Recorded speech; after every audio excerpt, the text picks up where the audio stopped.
Itaas ang iyong kanang kamay at ilagay ang kaliwang kamay sa Biblia. Ako si, banggitin ang iyong pangalan. Ako si Maria Leonor Verona Robredo.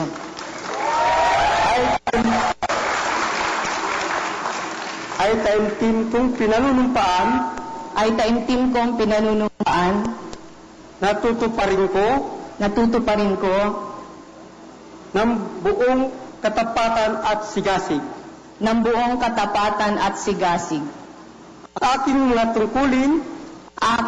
tungkulin. Bilang pangalawang Pangulo ng Pilipinas. Bilang pangalawang Pangulo ng Pilipinas.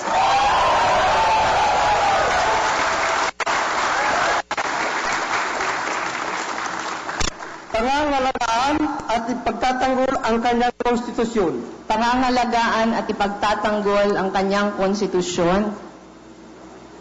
Ipatutupad ang mga batas nito. Ipatutupad ang mga batas nito. Magiging makatarungan sa bawat tao. Magiging makatarungan sa bawat tao. At itatalaga ang ating sarili sa paglilingkod sa bansa. At itatalaga ang aking sarili sa paglilingkod sa bansa. Kasihan nawa ako ng Diyos. Kasihan nawa ako ng Diyos.